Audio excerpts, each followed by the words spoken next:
Sign the paternity acknowledgement form. The voice cuts through the sterile hospital corridor like glass breaking.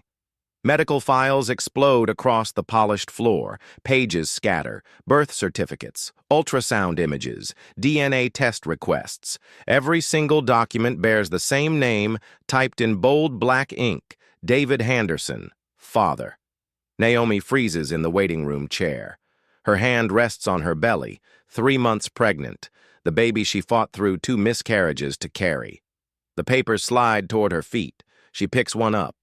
Her fingers shake so violently the page tears.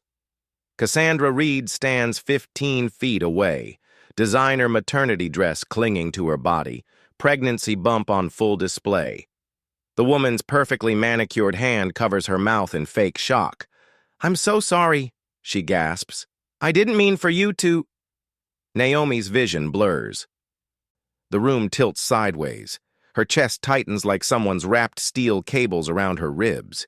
She can't breathe, can't think. The ultrasound image in her hand shows a 12-week fetus. The date matches her own pregnancy timeline almost exactly. "Hi, viewers. Kindly tell us where you're watching from and what time it is." A nurse rushes over, takes Naomi's wrist, checks her pulse. "Ma'am, I need you to calm down. Your blood pressure—" The monitor beeps frantically. Red numbers climb on the screen. 160 over 110. Dangerous territory. The nurse's face goes pale. "Get Dr. Martinez, now!" More nurses appear. Hands guide Naomi toward an exam room. She resists, eyes locked on Cassandra, who hasn't moved an inch. The woman's expression shifts from concern to something else, something cold and calculating. Like she's watching a chess piece fall exactly where she placed it. "Who are you?" Naomi's voice comes out broken, barely above a whisper. Cassandra's lips curve into the smallest smile. "I work with your husband. Executive assistant, 3 years now." She places both hands on her belly, protective and possessive. "We got close during those late nights at the office. You know how it is." The words land like punches. Naomi doubles over. The nurses catch her before she hits the floor. "Blood pressure spiking. Get her on the gurney." Medical equipment clatters. Wheels squeak against linoleum. Everything moves in slow motion and lightning speed simultaneously. The automatic doors burst open. David Henderson strides into the corridor, 6'2", custom suit, phone pressed to his ear. He looks up, sees both women. Sees the scattered medical files, sees the nurses surrounding his wife. He stops walking. Naomi waits for him to run to her, to push through the nurses and demand answers, to choose her the way a husband should choose his wife when the world explodes. He doesn't move. David stands frozen between both women like a man facing execution. His phone grips so tight in his hand that his knuckles turn bone white. The screen glows with an email notification. Timestamp, 2 minutes ago. Subject line visible even from Naomi's position on the gurney. Urgent, paternity results attached. The nurse wheels Naomi past him. She reaches out, fingers stretching toward her husband. "David." His eyes meet hers, not with love, not with guilt, with something far worse. Terror. He looks at Naomi like she's a stranger. Like he's seeing her for the very first time and realizing he never knew her at all. His jaw clenches. His breathing speeds up. He glances down at his phone, then back at her, then at Cassandra, who stands behind them both with that same cold smile. "Mr. Henderson," a nurse calls out, "your wife needs—" "Which one?" Cassandra's voice cuts through the chaos, sweet as poisoned honey. "Which wife needs him?" The gurney keeps rolling. The exam room doors swing shut. Naomi catches one last glimpse of David through the narrowing gap. He's still frozen in place, phone screen illuminating his face, reading something that makes his entire body go rigid. Whatever those paternity results say, they're not what anyone expects. If you've ever felt your entire world collapse in a single moment, drop a heart emoji below. Have you ever discovered a betrayal that made you question everything you thought you knew? Comment your story. Your truth might be exactly what someone else needs to hear today. 3 months earlier, rose petals covered the dining table. Cream-colored envelopes sat propped against crystal wine glasses. Candlelight flickered across silverware arranged in perfect symmetry. Naomi smoothed her dress for the 10th time, checked her reflection in the hallway mirror, touched the small bump that barely showed beneath the fabric. Tonight, she would tell him. After 6 years of marriage, 2 devastating losses and months of silent grief, she finally carried the miracle they'd prayed for. The front door opened. David walked in, tie loosened, briefcase heavy in his grip. His eyes looked hollow, exhausted. He barely glanced at the decorated table. "Happy anniversary," Naomi whispered. She handed him the first envelope. "Read it." His hands trembled as he opened the seal. Inside, a handwritten letter addressed to their future child. Words about legacy and love and second chances. Words she'd written through tears at 3 in the morning when the pregnancy test showed those 2 perfect pink lines. David read in silence. His jaw tightened. His eyes stayed dry. When he finished, he set the letter down and pulled Naomi into his arms. The embrace felt wrong, too tight, desperate rather than joyful. "Are you happy?" she asked against his chest. "Yes." The word came out flat, rehearsed. "I'm happy." But his phone buzzed in his pocket. Once, twice, 3 times. He ignored it, but Naomi felt his body tense with each vibration, felt him pulling away even while holding her close. The dinner went cold while they sat in silence. David pushed food around his plate, answered her questions with single words, checked his watch 6 times in 20 minutes. Something had changed in him, something dark and heavy that he refused to name. "I have to go back to the office," he finally said, standing abruptly. "Urgent project. Deadline tomorrow." Naomi watched him leave, watched the door close, listened to his car engine fade into the night. She sat alone at the anniversary table, surrounded by rose petals and unread letters, one hand resting on the secret growing inside her, wondering why her husband looked at her like she was already a ghost. The next morning, a package arrived at their penthouse. No return address. No card. Inside, baby clothes in newborn size. Soft yellow onesies with ducks embroidered on the chest. The exact pattern Naomi had mentioned to exactly one person 3 days earlier during her therapy session with Dr. Helena Moss. She texted David a photo. "Did you send this?" His response took 40 minutes. "No." Must be a mistake. But it wasn't a mistake. 2 days later, another package arrived, prenatal vitamins. The expensive organic brand Naomi had researched but never ordered. Then a baby name book with a bookmark on the page listing her favorite choices. Someone was watching. Someone knew. Naomi checked her apartment building's security footage, saw a delivery driver dropping packages at her door, contacted the shipping company. The orders came from an encrypted email account registered to a burner phone. She called Dr. Moss, asked if anyone had accessed her therapy files. The doctor assured her everything was confidential. Completely secure. Then casually mentioned her new position starting next month at Apex Innovations' corporate wellness program. Such an exciting opportunity. Recommended by one of the executives. "Which executive?" Naomi asked. "Cassandra Reed," Dr. Moss replied. "Wonderful woman, very thoughtful." Naomi had never heard that name before. But 3 weeks later, scrolling through David's company directory while he slept, she found the face that matched it. Executive assistant, 28 years old, standing beside David in a dozen corporate event photos, always positioned just slightly too close. The woman who somehow knew about Naomi's therapy sessions. The woman who knew about the pregnancy before David did. The woman who'd arranged for Naomi's therapist to work at her husband's company. Cassandra Reed wasn't just an employee. She was a threat wearing a smile and designer clothes, moving pieces across a board Naomi didn't even know existed yet. Drop a fire emoji if you've ever felt someone watching your life too closely. Have you experienced that gut feeling that someone's studying your every move? Comment below. We're building a community of people who trust their instincts. The coincidences started small. Naomi walked into her prenatal yoga class and found Cassandra on the mat beside hers, matching pregnancy bump, stretching identical leggings.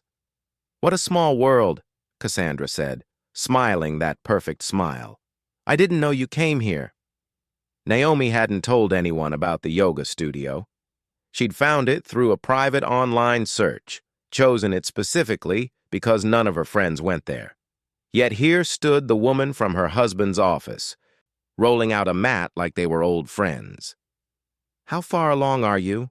Naomi asked, keeping her voice neutral. 13 weeks, Cassandra replied. "You?" 12. The lie came automatically. Naomi was actually 13 weeks, too. Exact same timeline, exact same due date. The math made her stomach turn.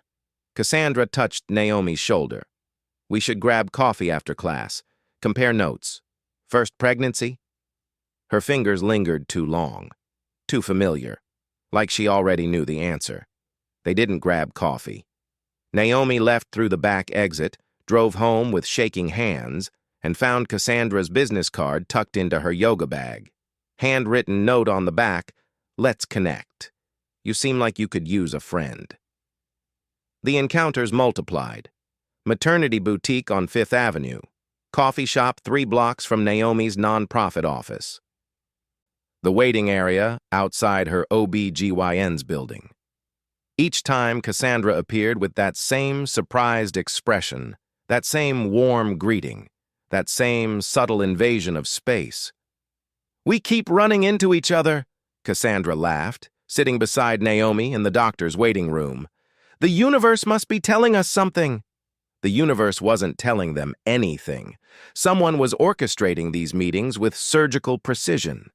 Naomi's friends started mentioning Cassandra, too. "I met your husband's assistant at that charity gala. Such a sweetheart. She showed me photos of her nursery." Another friend. "Cassandra joined our book club. She mentioned you're pregnant, too. How special that you're going through this together." Going through this together. The phrase made Naomi's skin crawl. Then the medical records arrived.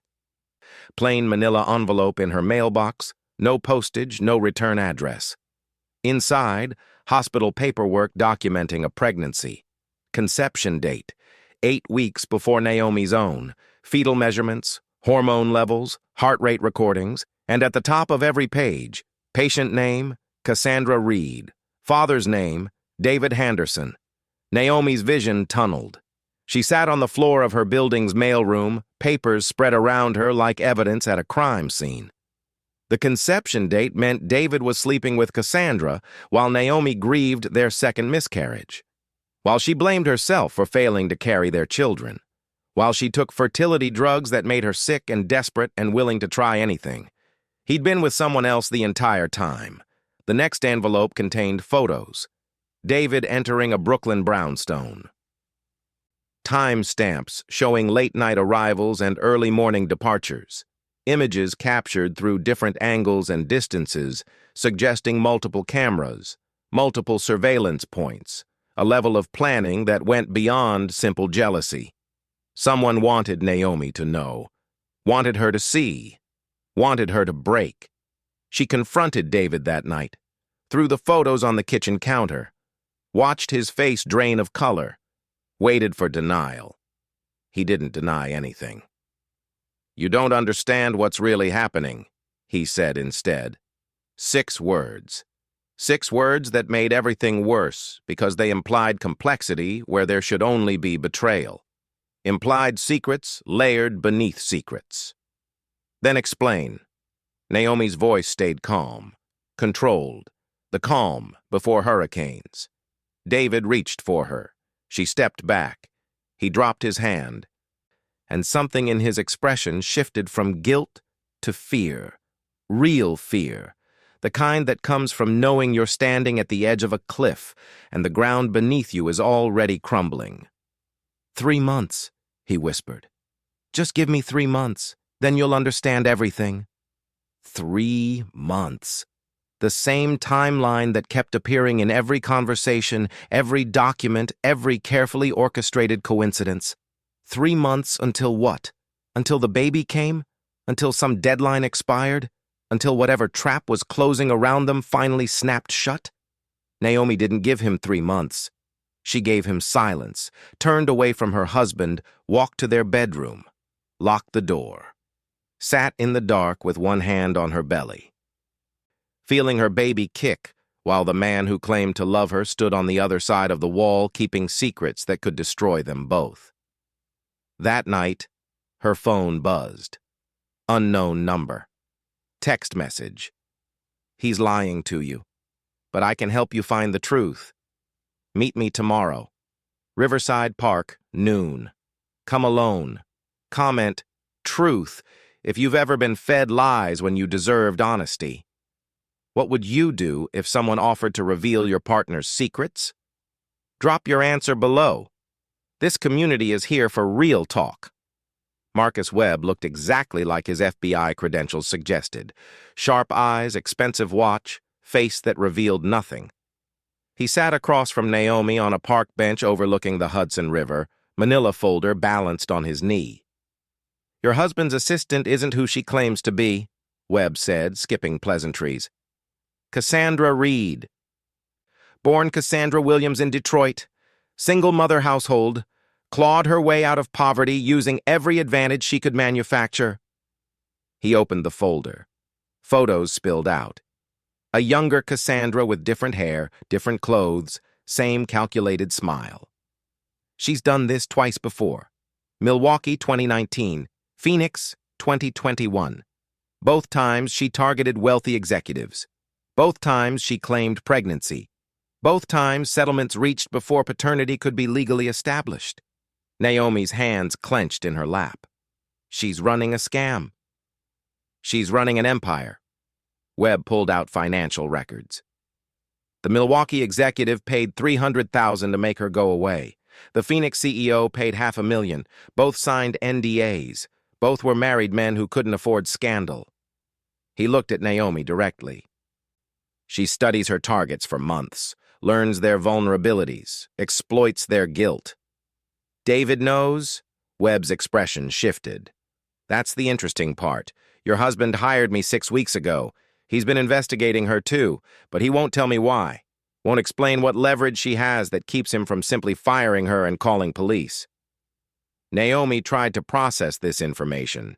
David knew Cassandra was manipulating him, but did nothing to stop it, which meant either he was protecting something or he believed he couldn't fight back.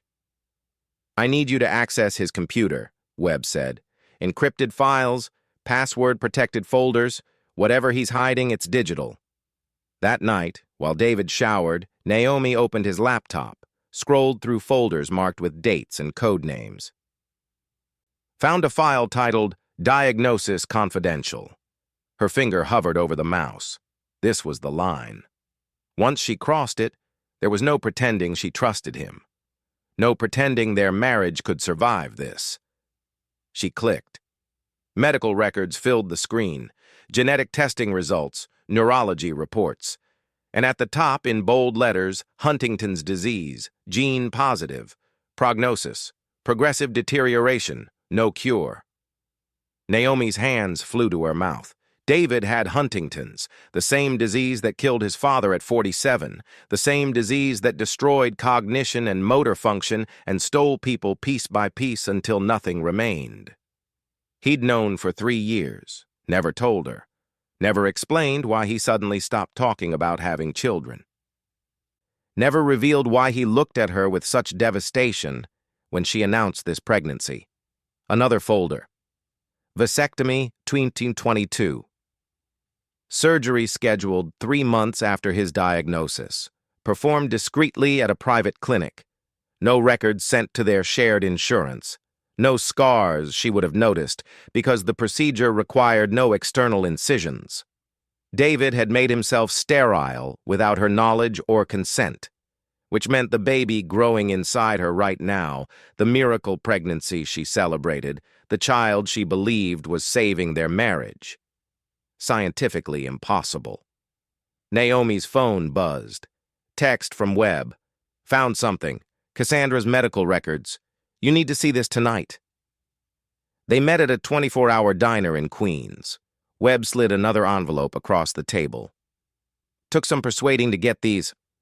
Cassandra's OB/GYN files from her supposed pregnancy. Naomi opened the envelope, read the lab results, hormone levels that didn't match gestational age, ultrasound measurements inconsistent with timeline, blood work showing HCG injections rather than natural pregnancy production. The conception dates don't align, Webb explained. Hormone levels are artificially elevated, and the ultrasound images... He pointed to technical details Naomi didn't understand. These measurements indicate either severe fetal abnormality or they're completely fabricated. This pregnancy is fake, Naomi whispered. Webb nodded. Sophisticated fraud, prosthetic belly, fake medical records, probably bribed an ultrasound technician to create false images. She's not carrying your husband's baby. She's not carrying anyone's baby. Relief flooded through Naomi, so powerful she thought she might cry. David hadn't fathered another woman's child. The affair might be real, but the pregnancy was theater. Performance designed to manipulate and extract money. Then reality crashed back. If Cassandra's pregnancy was fake, and David had a vasectomy 3 years ago, then whose baby was Naomi carrying? Webb studied her face. There's something you're not telling me. Naomi stood abruptly. I need to go home. Mrs. Henderson. But she was already walking away, mind racing through impossible mathematics. 3 years since David's vasectomy, 3 months pregnant now. No affair, no other man. Just one visit to a fertility clinic after her second miscarriage, one conversation with Dr. Helena Moss about experimental treatments, one consent form she'd signed without reading every detail because she was desperate and grieving and would have agreed to anything. Her phone rang. David. She didn't answer. Let it go to voicemail. Listened to his message 30 seconds later. Naomi, where are you? We need to talk. Cassandra's pregnancy is fake, I know. I've known for 2 months, but there's something else. Something I should have told you 3 years ago. Please come home. She deleted the voicemail, stood on the sidewalk outside the diner, one hand on her belly, feeling her baby move beneath her palm. This child was real. This pregnancy was biological. But the father was either a miracle or a carefully orchestrated lie that went deeper than anything Webb had uncovered. And Dr. Helena Moss, her therapist, who now worked at Apex Innovations, who'd been recommended by Cassandra Reed, who'd administered that experimental fertility treatment, Dr. Moss held the answer.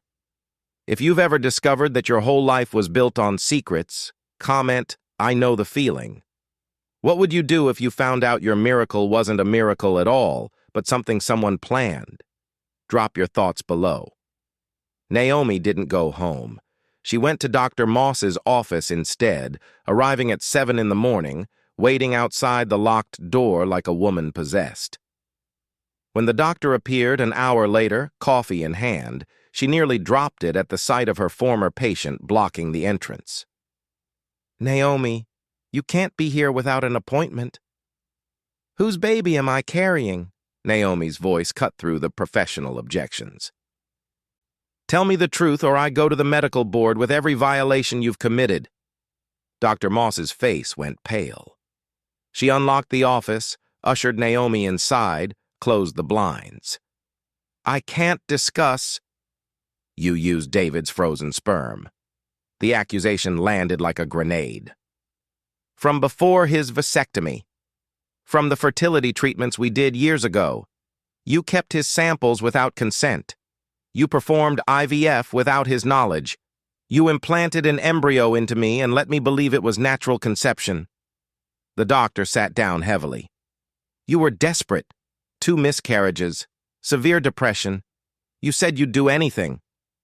I didn't say steal my husband's genetic material and commit medical fraud. It wasn't fraud.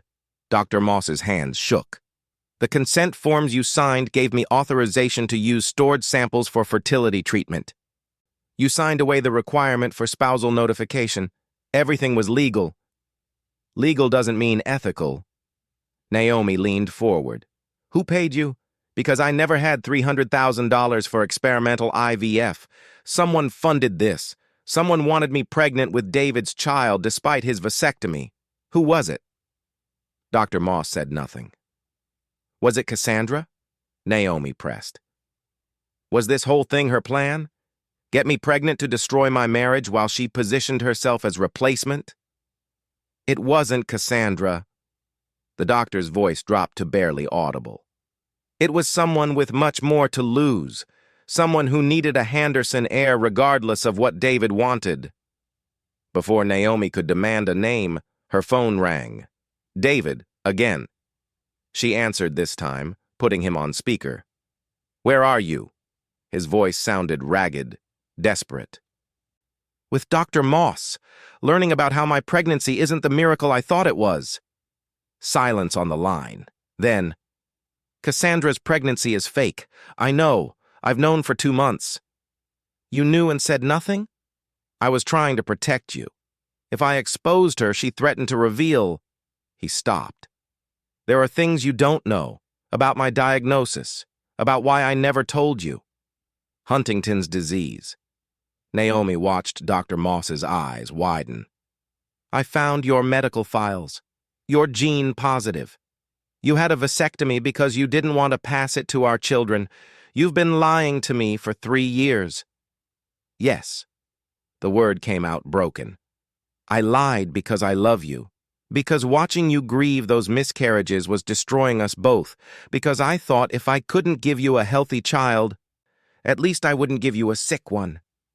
Tears burned Naomi's eyes. So you made that choice alone, decided for both of us. Let me think I was broken when really you'd made it impossible. I'm sorry. But I'm pregnant anyway, Naomi interrupted, with your child, your biological child.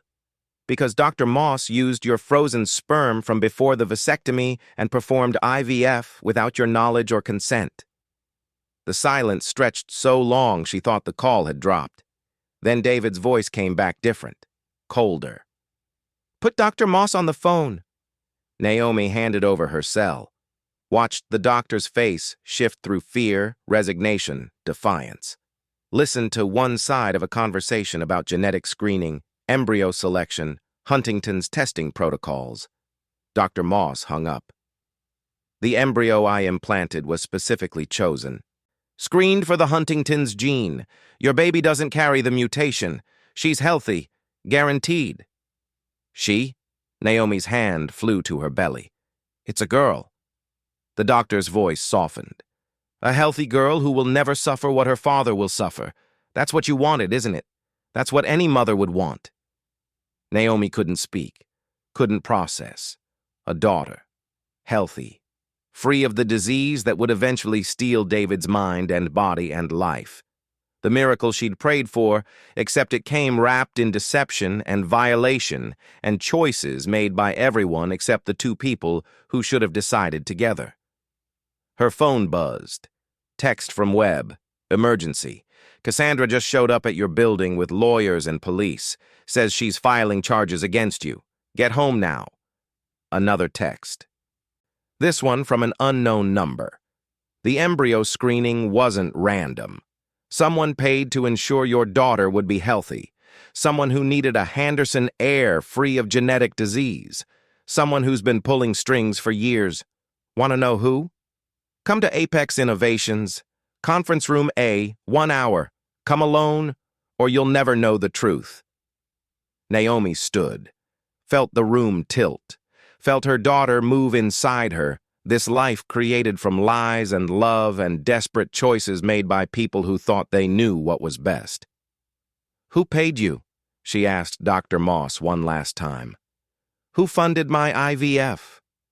The doctor looked at her with something like pity. Victoria Henderson, David's mother. She's been orchestrating everything from the beginning. And Naomi, she's not done yet. Type, betrayal hurts. If you've ever been manipulated by the people who claim to protect you, would you forgive someone who made life-altering choices for you without your permission? Comment your truth below. We see you, and your story matters. The genetic counselor's office smells like antiseptic and fear. David sits across from Dr. Kwame Chen, fingers interlaced so tight his knuckles crack. The test results lay between them on the polished desk, numbers and graphs that determine his daughter's entire future. The embryo screening was performed before implantation, Dr. Chen explains, pointing to data David doesn't fully understand. Standard procedure for high-risk genetic conditions like Huntington's disease. Your wife's fertility specialist selected an embryo that doesn't carry the HTT gene mutation. Without my consent. David's voice comes out flat. Dead. She used my frozen sperm from 2019, performed IVF, screened embryos, made choices about my child's genetic makeup, all without asking me. Dr. Chen shifts uncomfortably. The consent forms your wife signed. My wife didn't know I had Huntington's. She didn't know I'd been diagnosed 3 years ago. She couldn't have made informed decisions because I kept her in the dark. David stands, paces to the window overlooking Manhattan's skyline. 43 floors up, his company headquarters visible 6 blocks north. The empire he built that his mother now wants to control through the grandchild growing in Naomi's belly. His phone buzzes. Text from his mother. Conference room. Now. We need to discuss your resignation. Resignation. Victoria has been planning this for months. Position David as mentally unfit due to early-stage Huntington symptoms. Force him out of Apex Innovations. Install herself as CEO while Naomi raises the heir who will eventually inherit everything. The perfect corporate coup disguised as family protection. Mr. Henderson, your daughter is healthy. Dr. Chen continues. That's what matters. The Huntington's gene, I know what it means. David cuts him off. Knows exactly what it means because he watched his father deteriorate over 9 years. Watched brilliant mind become confused, then chaotic, then completely gone. Watched strong body turn jerky and uncoordinated until he couldn't feed himself. Watched the man who built a billion-dollar tech company forget his own son's name. That's why David got the vasectomy. That's why he chose childlessness over the 50% chance of passing on that hell. But someone decided his choice didn't matter. Someone orchestrated pregnancy anyway. Someone wanted a Henderson heir badly enough to violate every medical and ethical boundary. His mother, who lost her husband to Huntington's and couldn't bear losing the company too, who saw David's diagnosis as threat to legacy, who needed a grandchild guaranteed healthy to secure the family empire for another generation. David leaves the counselor's office without another word, takes the elevator down 43 floors, walks 6 blocks to Apex Innovations, rides another elevator up to the executive suite. The conference room doors stand open. Victoria sits at the head of the table, lawyer on her right, Cassandra Reed on her left. Cassandra, still playing her role, still pretending pregnancy even though David knows the truth. Even though he's known for 2 months that her baby bump is silicone and foam, her medical records are forgeries, her entire existence in his life is performance orchestrated by the woman who gave birth to him. Sit down, David, Victoria commands. She looks exactly like the corporate titan she is. Silver hair pulled back severe, navy suit sharp enough to cut, diamond necklace worth more than most people's houses. We have decisions to make. No. David remains standing. You've made enough decisions.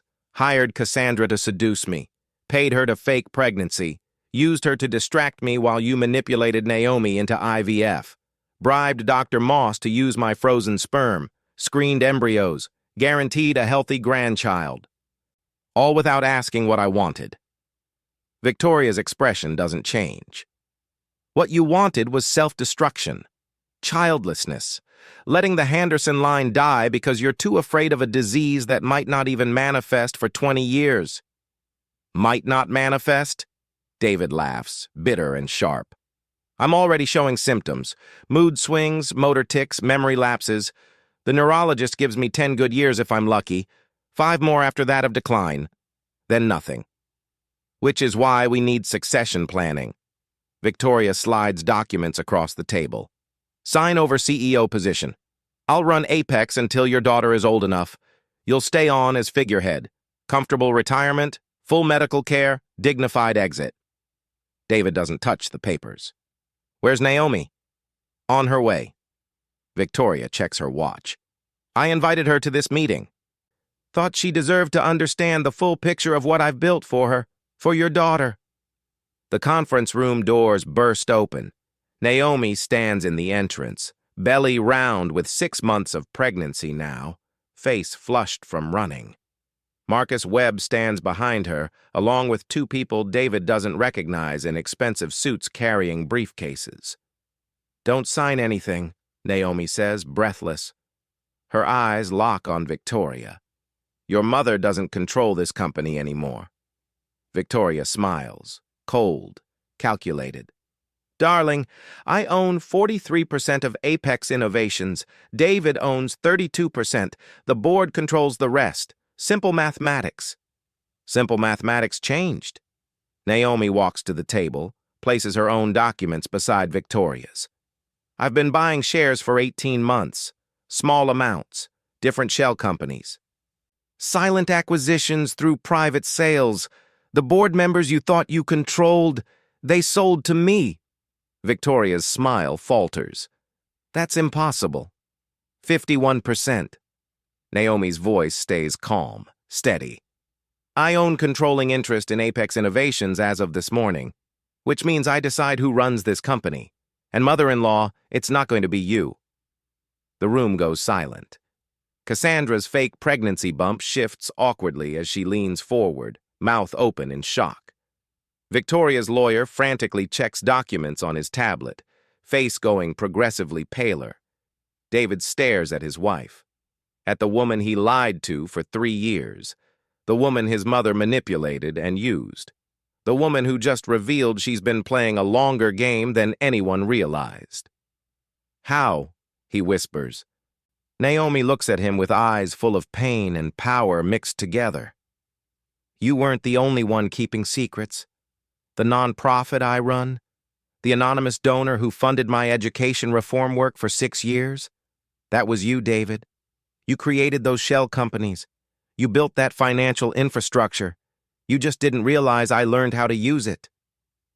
Comment, power move, if you've ever had to protect yourself by becoming the thing people underestimated. Have you been forced to play chess when everyone thought you were playing checkers? Drop your story below. Victoria stands so abruptly her chair crashes backward. You had no right. Those shares belong to this family. That company is Henderson Legacy. And your granddaughter is a Henderson. Naomi places both hands on her belly, protective and possessive. The healthy heir you wanted so desperately that you committed medical fraud to create her. Well, congratulations. She exists. And she'll inherit Apex Innovations when she turns 25. But until then, I control everything. You can't possibly run a tech company. Victoria's voice drips contempt. You're a nonprofit director. You know nothing about corporate strategy, market positioning, investor relations. I know people. Naomi cuts her off. I've spent 6 years building education programs in underserved communities, negotiating with school boards and city councils, managing million-dollar budgets with zero room for error, fighting for resources and systems designed to deny them. You think corporate boardrooms are harder than that? David watches his wife transform before his eyes. This isn't the woman who cried over miscarriages. This isn't the grieving mother who blamed herself for lost pregnancies. This is someone new. Someone forged in betrayal and lies and the brutal realization that trust is weakness in a world where even family manipulates for control. When did you know? He asks quietly. about the shares, about taking over. Naomi's eyes meet his. After the first miscarriage, when I saw how devastated you were, how you looked at me like I'd failed us both, I started planning then, built the infrastructure slowly, used the money you donated to my nonprofit to hire financial advisors, learned corporate law, studied your company's vulnerabilities. Her voice cracks slightly. I was preparing to save us if everything fell apart. I just didn't know how far apart it would fall. Cassandra shifts in her seat. Fake pregnancy bump catching on the armrest. This is insane. David, tell them the truth about us. Tell them about the baby. There is no baby. David's words land like stones. Your pregnancy is fake. Prosthetic belly, forged medical records. You're not carrying my child. You were never carrying anyone's child. Cassandra's face goes white, then red. She looks at Victoria, waiting for support, for denial, for something to salvage her performance. Victoria says nothing. I hired you 2 years ago, David continues, staring at Cassandra. My mother recommended you, said you were efficient, loyal, perfect executive assistant. What she didn't tell me was that she'd already paid you $500,000 to seduce me, to create scandal, to distract me while she manipulated my wife. That's a lie, Cassandra hisses. Wire transfer. June 2023, from Victoria Henderson's offshore account to yours. $300,000. Additional payments monthly. I have bank statements. I have emails. I have recordings of phone calls between you and my mother planning every encounter, every fake coincidence, every piece of evidence designed to make Naomi believe I was betraying her. Marcus Webb steps forward, opens his briefcase, spreads documents across the conference table, bank records, email printouts, photographs time-stamped and location tagged, evidence of conspiracy laid out like prosecution exhibits. The affair was real, David admits, and the words taste like poison. Tokyo, 18 months ago. I was drunk, lonely, missing my wife who was drowning in depression. I made a choice that destroyed everything, but the pregnancy was never real. Cassandra used that one night to build an entire fraud, and my mother funded it. Naomi's breathing speeds up. Her hand grips the table edge. You slept with her. You actually slept with her. Once. David can barely say it. One night. One mistake that I'll regret until the day this disease takes my mind completely. The pain in Naomi's eyes makes him want to die right there. Makes him wish Huntington's would accelerate and spare him this moment. But he stays standing, stays present, owns the devastation he created. I used your frozen sperm, Naomi says, voice shaking. Without your consent, without your knowledge. I let Dr. Moss implant an embryo into me and pretended it was natural conception. I lied to you for 6 months about how this baby was created. I know. David nods. Dr. Chen told me everything. The genetic screening, the embryo selection, the guarantee that our daughter won't inherit Huntington's. Our daughter. Naomi's tears fall freely now. We both lied. We both betrayed trust. We both made choices for each other instead of with each other. Yes. The truth hangs between them, heavy and inescapable. Victoria slams her hand on the table. This sentimentality is pointless. David has Huntington's. He'll be incompetent within 5 years. The company needs leadership. The child needs protection. I did what was necessary. You violated medical ethics, Naomi interrupts. You bribed doctors. You committed fraud. You manipulated 2 people who loved each other into destroying their own marriage so you could maintain control of a company. Her voice goes ice cold. Security will escort you from the building. You're fired. Banned from all Henderson properties, and if you contest this, I'll make sure every news outlet in Manhattan knows exactly what you did.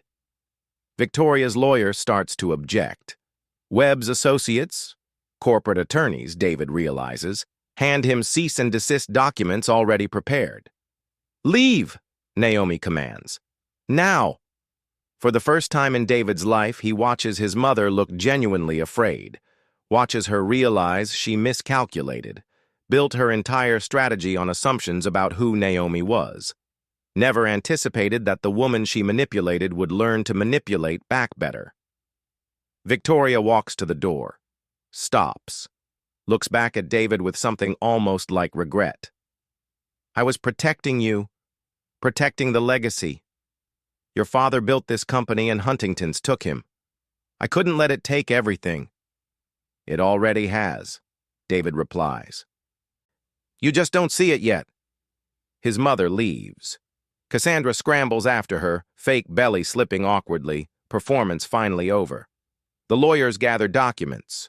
Webb nods at Naomi, some unspoken communication passing between them. Then it's just David and Naomi alone in the conference room. 6 months pregnant. 51% controlling shareholder. The wife he betrayed and the husband she deceived. 2 people who loved each other enough to destroy everything trying to protect what they thought the other needed. Naomi's phone rings. She answers, face going pale as she listens. When? How long ago? She hangs up. Looks at David with terror replacing anger. That was my doctor. My blood pressure's spiking again. They want me at the hospital. Now. Type, we all make mistakes. If you believe people who hurt each other can still love each other, when does betrayal become unforgivable? Comment your boundary below. This conversation matters. The ultrasound monitor shows their daughter's heartbeat. Strong. Steady. 142 beats per minute. Dr. Janelle Price adjusts the wand against Naomi's belly, eyes focused on measurements and fluid levels, and all the medical indicators that determine whether this pregnancy survives the stress of the past 6 hours. Blood pressure's stabilizing, Dr. Price says. 150/95. Still elevated but coming down. Baby looks good, active, healthy position. She pauses. But Naomi, you can't keep doing this. Stress at this level can trigger premature labor. You're 26 weeks. If she comes now, we're looking at months in NICU. Naomi nods, can't speak, watches her daughter move on the screen. Watches tiny hands curl into fists. Watches the flutter of a heartbeat that exists because of choices made by everyone except the 2 people who created her. David stands against the wall, far enough away to give space, close enough to see the monitor. His hands shake. Early Huntington's symptom, or just fear. Impossible to tell anymore. The genetic screening, he says quietly. Was it legal? Dr. Price glances between them. Pre-implantation genetic diagnosis is legal when both parents consent. In cases of known genetic disorders like Huntington's, it's actually recommended. The embryos are tested before implantation. Only those without the mutation are used. She hesitates. The problem here isn't the science, it's the consent. Or lack thereof. I consented, Naomi whispers. Dr. Moss showed me forms. I signed everything. But you didn't know about David's diagnosis, Dr. Price points out. Couldn't make informed decisions without that information. And David never consented to fertility treatment at all. So our daughter exists because of medical fraud. David states it like fact, not accusation. Your daughter exists because multiple people made choices they thought were right. Dr. Price's voice softens. Whether those choices were ethical is above my pay grade. But that baby girl has a healthy heart and healthy lungs and a healthy brain. She won't inherit Huntington's. She'll grow up without that shadow. Isn't that what any parent would want? Naomi turns her head, looks at David for the first time since entering the hospital room. Is it what you wanted? Or did you want the choice? He thinks about this, really thinks. Remembers the day he got his diagnosis. Remembers the genetic counselor explaining 50% odds. Remembers deciding immediately that he'd rather have no children than risk passing on his father's fate. remembers the vasectomy, the relief of removing that possibility, the guilt of never telling Naomi why. I wanted the choice, he admits. But I also wanted her. His eyes return to the monitor. Our daughter, healthy, free of this disease. If you'd asked me 3 years ago whether I'd accept genetic screening to guarantee that, I don't know what I would have said. But seeing her now, the exam room door opens. Cassandra walks in, no lawyer this time, no Victoria. Just the woman herself in expensive dress and professional makeup and that same fake pregnancy bump strapped to her body. Get out, Naomi says immediately. I need to talk to David. Cassandra's voice wavers, different from her usual calculated confidence. Please, just 2 minutes. Dr. Price moves toward the door. I'll call security. Wait. David holds up his hand. What do you want? Cassandra looks at him with something almost like genuine emotion. I'm sorry. For Tokyo. For the fake pregnancy. For every lie I told to keep this going. She touches her fake belly. Victoria paid me. You're right about that. But the affair, what happened between us that night, that wasn't part of the plan. That was real. Real doesn't excuse what you did after, David says. I know. Cassandra nods. Victoria told me you had Huntington's. Said you'd be incompetent within years. Said the family needed protection. She made it sound noble. Like we were saving the company. Saving you. Her voice cracks. I didn't realize until today that I was just her weapon, disposable, useful until Naomi took control, then worthless. What do you want from us? Naomi asks, exhausted. Forgiveness? Absolution? We can't give you that. I want to tell you the truth. Cassandra reaches into her purse, pulls out a flash drive. Everything Victoria did, every payment, every instruction, every manipulation, it's all recorded, emails, phone calls, bank transfers. If you want to destroy her, this is how. David takes the flash drive. Why give us this now? Because I'm 28 years old and I just threw away any chance of a legitimate career for a woman who viewed me as nothing more than a tool. Cassandra's laugh sounds broken. $300,000 seemed like fortune 2 years ago. Now it's the price I sold my integrity for. Can't put that on a resume. She turns to leave, stops at the door. Your daughter's lucky.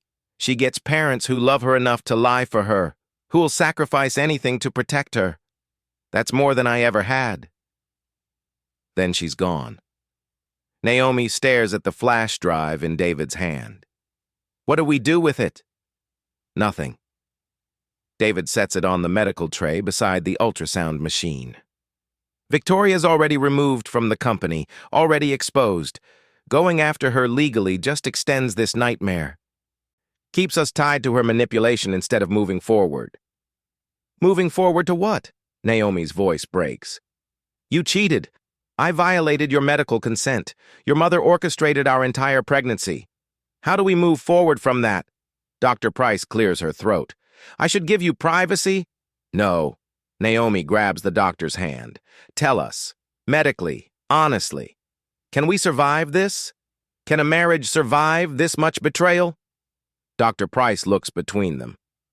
I'm an OB/GYN, not a therapist. But I've seen a lot of couples go through crisis during pregnancy. Seen marriages end over much less. Seen marriages survive much worse. She pauses. The question isn't, can you survive it? It's, do you want to? David moves closer to the bed, sits in the chair beside Naomi. Takes her hand for the first time in months. Feels her fingers tighten around his. I want to, he says. Not because we didn't hurt each other. We did. Catastrophically. But because our daughter deserves parents who face consequences together instead of running from them separately. I want to, Naomi echoes. Not because I forgive you yet. I don't. Maybe never fully. But because giving up means Victoria wins. Means she successfully destroyed us. I'm not giving her that satisfaction. Dr. Price smiles slightly.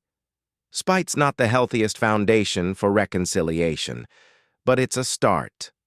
The ultrasound monitor continues displaying their daughter's heartbeat.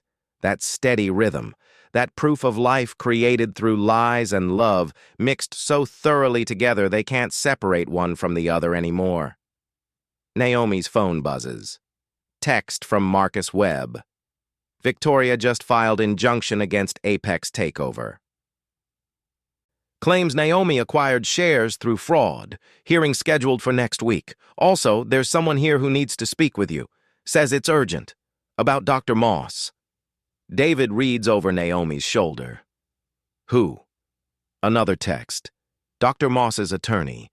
She's willing to testify about Victoria's involvement in the IVF fraud, but there's a condition. She wants immunity, and she wants to tell you who else was involved. Apparently, Victoria didn't work alone. Comment, choose truth. If you've ever had to decide between revenge and healing, what would you sacrifice to protect the person you love? Share your answer below. The Apex Innovations boardroom fills with people who've been manipulating pieces on a board Naomi only recently learned existed. Victoria sits across the table, flanked by 3 attorneys. Face composed like she's attending a business negotiation instead of fighting for her professional life. Dr. Helena Moss stands near the windows, immunity agreement clutched in her hands, ready to burn bridges for legal protection. Marcus Webb leans against the wall beside his own legal team, documentation stacked in organized piles. And at the head of the table, Naomi takes the CEO chair for the first time, 6 months pregnant, spine straight, power earned through pain. David sits beside her, not as CEO anymore, as witness, as husband, as the man whose genetic legacy became everyone else's weapon. Let's begin, Naomi says, voice calm, steady. Dr. Moss, you agreed to testify in exchange for immunity from medical malpractice charges related to my IVF treatment. Tell us everything. Dr. Moss's hands tremble as she opens her folder. 3 years ago, Victoria Henderson approached me with a proposal. Her son had just been diagnosed with Huntington's disease. He'd decided to get a vasectomy rather than risk passing it to children. Victoria saw this as unacceptable. The Henderson line couldn't end. Apex Innovations needed an heir. So you offered to help her commit medical fraud, Webb states flatly. She offered to pay me $300,000 to ensure Naomi Henderson became pregnant with a healthy Henderson child. Dr. Moss won't look at anyone directly. I was in debt, student loans, failed investments, about to lose my practice. $300,000 was salvation. Keep going, Naomi commands. Victoria knew David had frozen sperm stored from fertility treatments you'd done years earlier, before his diagnosis. Before the vasectomy. She wanted me to use those samples to impregnate you without David's knowledge. Dr. Moss finally looks up. But she didn't work alone. She had a partner, someone with even more invested in ensuring a healthy Henderson heir, someone who stood to inherit controlling interest in Apex if the plan succeeded. Victoria's face goes carefully blank. Too carefully. Who? David leans forward. Your uncle, Dr. Moss says. Malcolm Henderson, David's father's brother. The man who owns 22% of Apex shares and has been waiting 30 years for an opportunity to take control. The name hits like lightning. Malcolm. David hasn't spoken to his uncle in 5 years. Not since Malcolm tried to contest his father's will, claiming Huntington's induced incompetence made the estate distribution invalid. The lawsuit failed, but the relationship shattered. Malcolm's 71 years old, David says slowly. He can't run Apex. Even if Victoria failed, even if my mother's plan collapsed, how does he benefit? Dr. Moss slides documents across the table. Joint agreement, dated 2 months after your Huntington's diagnosis. Victoria would orchestrate your exit from the company due to early symptoms. You'd resign. She'd take over as interim CEO.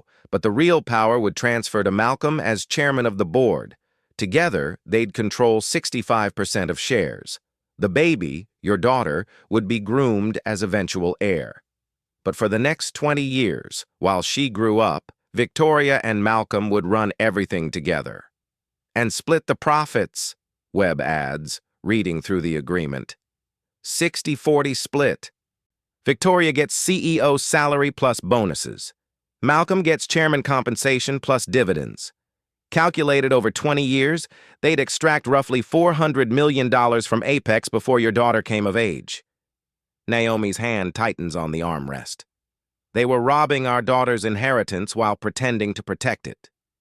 Worse, Dr. Moss pulls out another document. The succession clause. If anything happened to Naomi during pregnancy or childbirth, David would be deemed unfit to parent due to Huntington's.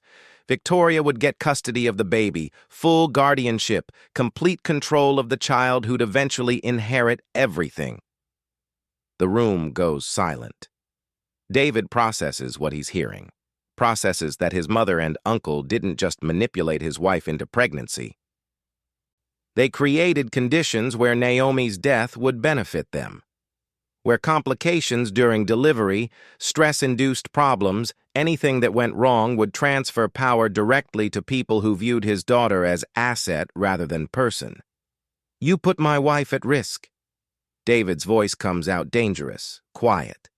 Deliberately, you created a situation where her death would serve your purposes. I never intended, Victoria starts. You paid Cassandra to fake pregnancy, Naomi interrupts. To stress me out, to spike my blood pressure, to create conditions that could trigger premature labor or worse, all while pretending to care about family legacy. Victoria finally shows emotion, anger. I cared about protecting what my husband built, what your father sacrificed for. Huntington's took him. I wouldn't let it take Apex, too. So you decided to take everything instead. David stands. My autonomy, my marriage, my daughter's safety. You turned our lives into corporate strategy. Malcolm's voice crackles through the speakerphone Webb activates. This is pointless dramatics. Victoria and I did what was necessary. You're incompetent, David. Already showing symptoms. Memory problems, motor tics, mood instability. Within 2 years, you'll be unable to run a Fortune 500 company. We were preparing succession, protecting shareholders. Protecting yourselves, Naomi corrects, and stealing from a child who hasn't even been born yet. Prove it. Malcolm's laugh sounds tinny through the speaker. Everything we did was legal. The agreement is private contract. The IVF happened with signed consent forms. The share arrangements are standard family estate planning. You have nothing. We have Dr. Moss's testimony, Webb says. We have the immunity agreement. We have bank records showing Victoria's payments. We have evidence of conspiracy to commit medical fraud, corporate malfeasance, and attempted theft of company assets. And we have the board votes, Naomi adds. She pulls out her own documents. Every board member Victoria thought she controlled. They've all signed statements supporting my takeover. They've seen the evidence of her manipulation. They know Malcolm planned to extract $400 million over 20 years. They're voting to remove both of you from all positions, permanently. Victoria's attorneys huddle with her, whispering frantically. Malcolm goes silent on the speaker. There's one more thing, Dr. Moss says quietly.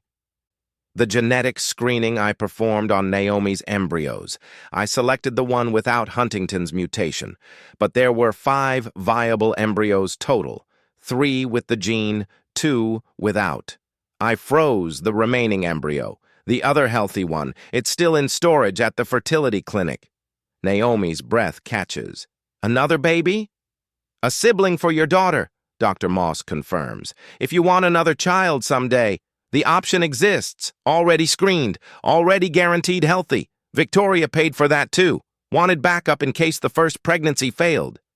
David looks at Naomi, sees tears on her face, sees her hand move to her belly where their daughter grows, sees the woman he married buried under layers of trauma and strength and decisions made without her. We'll decide about that later, Naomi says, voice shaking. Right now, we're deciding about you. She stands, walks around the table, stops directly in front of Victoria. You're my daughter's grandmother.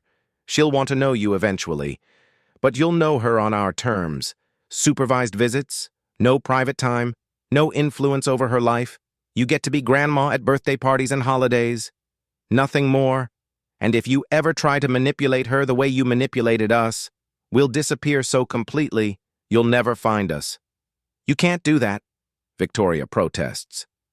I own 51% of Apex, Naomi reminds her. I control more money than you'll ever see again. I can do whatever I want. She returns to her seat, places both hands flat on the conference table, looks at everyone in the room with eyes that have seen too much and survived anyway. This meeting is over. Victoria, you're fired. Malcolm, your board position is terminated. Dr. Moss, your immunity stands. The rest of you, she gestures to Webb and the attorneys. Make sure the legal paperwork reflects what we discussed today. Complete separation, complete control, no loopholes. People gather documents, stand, file toward the door. Victoria remains seated, staring at the table like she can't comprehend losing. David stays behind with Naomi after everyone else leaves, sits beside her in the empty boardroom, looks at the woman who just dismantled his family's legacy to protect their daughter. I'm proud of you, he says. Naomi laughs, broken and bitter. Proud that I learned to manipulate better than your mother? Proud that you fought back, that you didn't let them win. He takes her hand. We're still not okay. You and me. We're broken and hurt, and it'll take years to fix what we destroyed. If we can fix it at all, Naomi adds. If we can fix it at all, he agrees. But we're standing here together. We're protecting our daughter together. We're facing consequences together. That's more than I deserved after Tokyo. It's more than I deserved after violating your medical consent, Naomi replies. They sit in silence. Two people who loved each other enough to lie, who hurt each other trying to protect each other, who built lies so elaborate they collapsed under their own weight. Naomi's phone buzzes. Hospital. Dr. Price's number. She answers, face going white as she listens. What is it? David asks. Contractions, Naomi whispers. I'm in labor. 3 months early. We need to go. Now! Type. Protect her. If you believe some things are worth fighting for no matter the cost, what would you sacrifice to save someone you created? Comment below. The NICU lights cast blue glow across incubators and monitors and tiny bodies fighting to survive. Naomi's daughter, their daughter, Zara Elise Henderson, weighs 2 pounds, 11 ounces. Born at 26 weeks gestation, too early, too small, but breathing, fighting. David stands outside the incubator, watching through the clear plastic that separates him from his child, watching tubes and wires and medical equipment keeping alive the girl he never thought he'd have. The healthy daughter created through lies who might die anyway because her mother's body couldn't handle the stress of discovering those lies. 3 months have passed since the emergency C-section. 3 months of this routine, morning visits before work, evening vigils after board meetings, weekends spent in hospital chairs watching numbers on monitors, praying for the day doctors say Zara's strong enough to go home. Naomi sits beside the incubator, hand inside through the access port, finger wrapped in their daughter's tiny grip. She hasn't slept properly in 90 days, dark circles beneath her eyes, weight loss despite everyone telling her to eat, guilt carved into her face like permanent fixture. It's not your fault, David says for the 1,000th time. I know. Naomi's response stays the same, but knowing doesn't help. Dr. Price enters, tablet in hand, wearing the expression that means test results came back. Zara's lung function is improving. We might be able to reduce oxygen support by end of week. Weight gain is steady. Neurological development looks normal. If this trajectory continues, we're looking at discharge in 4 to 6 weeks. 4 to 6 weeks, Naomi repeats. She'll be 6 months old before she comes home. She'll come home alive, Dr. Price corrects gently. 26-weekers don't always make it. Zara's a fighter. She gets that from her parents. After the doctor leaves, David sits beside Naomi. They don't talk much anymore. Talked everything to death in therapy sessions and mediation meetings and quiet moments at hospital bedsides. Talked about Tokyo and betrayal and medical fraud and every choice that led them here. Eventually, you run out of words. Eventually, silence becomes easier than rehashing pain. But Naomi speaks anyway. I saw Cassandra yesterday. David looks up. Where? Coffee shop on Madison. She didn't see me. Was sitting alone. No fake belly. No designer clothes.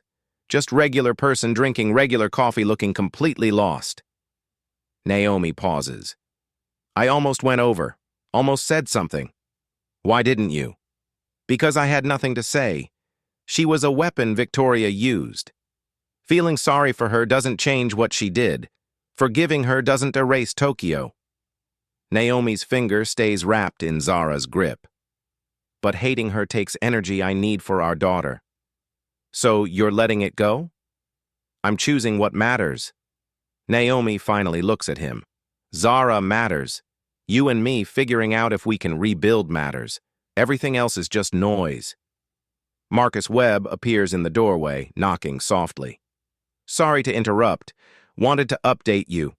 Victoria's appeal was denied. She's officially removed from all Henderson holdings. Malcolm's attempting to contest the board votes, but his lawyers say it's unlikely to succeed. He pauses. Also, the flash drive Cassandra gave us.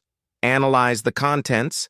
Victoria kept records of everything. Every payment, every instruction, every manipulation dating back 3 years. If you wanted to pursue criminal charges... We don't, Naomi says firmly. Webb, I appreciate everything you've done. But we're closing this chapter. Victoria's out. Malcolm's out. The company's secure. That's enough. Webb nods, understanding. One last thing. Dr. Moss's immunity deal went through. She surrendered her medical license voluntarily. Won't practice again. But she asked me to give you this. He hands over a small envelope. Inside, a handwritten letter on expensive stationery. Naomi and David. I can't apologize enough for violating your trust and autonomy. What I did was indefensible regardless of financial motivation. You deserved choice. You deserved honesty. You deserved better than a doctor who put money above ethics. But I want you to know, the embryo I selected for implantation was chosen with genuine care. I reviewed genetic profiles for hours, made sure your daughter would be healthy, made sure she'd have every advantage. That part wasn't about Victoria's money. That part was about giving a child the best possible start. The second embryo remains in storage. Should you choose to use it, the fertility clinic has been instructed to waive all fees. Consider it inadequate compensation for what I took from you. Your daughter is lucky. She has parents who fight for her, who sacrifice for her, who love her enough to face brutal truths. Don't let guilt over how she was created overshadow the miracle of who she is. Dr. Helena Moss Naomi reads it twice, folds it carefully, places it in her bag alongside discharge instructions and medication schedules and all the other paperwork that comes with NICU parenting. Do you think we'll ever use that second embryo? David asks. I don't know. Naomi watches Zara sleep. Ask me again when this one comes home, when we've survived the first year, when we've figured out if our marriage can handle one child created through lies, let alone 2. Time passes. Days blur into weeks. Zara reaches 4 pounds, then 5, then 6, comes off oxygen support, learns to bottle feed, passes every developmental milestone. And one morning in April, 6 months after her premature birth, Dr. R. Price signs discharge papers. Take your daughter home, she says, smiling. Congratulations. Naomi carries Zara through hospital doors into spring sunshine. 6 months old, 7 pounds, 2 ounces. wearing a onesie that says, "Worth the wait," that someone left in their NICU room anonymously. Probably a nurse, possibly Cassandra. Naomi chooses to believe it was a nurse. The car ride to their penthouse takes 20 minutes. Feels like hours. Every pothole makes Naomi flinch. Every sudden break makes her check the car seat. First-time parent paranoia multiplied by NICU trauma. But they arrive safely. Take the elevator up. Walk through the door to the nursery David built during those long NICU months. Cream-colored walls, soft gray furniture. Educational toys already organized on shelves because Naomi couldn't help planning her daughter's future, even while uncertain she'd survive. David places Zara in her crib, watches her scrunch her nose and stretch her tiny fists. This girl who exists because of lies and love and choices made by everyone except the people who created her. "We're going to tell her," Naomi says, "when she's old enough, about the IVF, about Victoria, about how she came to exist. She deserves to know her origin story, even the ugly parts."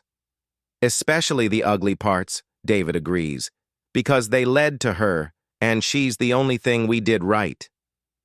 Naomi's phone buzzes. Email from Apex Innovations Board. Quarterly earnings report. Revenue up 18%. Stock price climbing. Company thriving under new leadership. Proof that Naomi can run a Fortune 500 tech company while being mother to a medically fragile infant. Proof that underestimating her was Victoria's biggest mistake. "What are you thinking?" David asks. "That your mother was right about one thing," Naomi replies. "Legacy matters, but not the way she thought. Not through control or manipulation or stealing from children. Legacy is what we teach Zara, what we show her about standing up after betrayal, about fighting for yourself when everyone else makes choices for you, about being stronger than the lies that created you." From targeted wife to unstoppable CEO, David says softly, echoing the words Naomi wrote in her journal during those dark NICU nights. From betrayed husband to devoted father, Naomi counters. They stand together in their daughter's nursery, overlooking Manhattan through floor-to-ceiling windows. Below them, 2 floors down in the building across the street, Victoria lives in the condo David bought her as severance. Close enough to see her granddaughter through binoculars if she wants. Far enough to never touch her life without permission. The perfect prison for a woman who tried to control everything and ended up controlling nothing.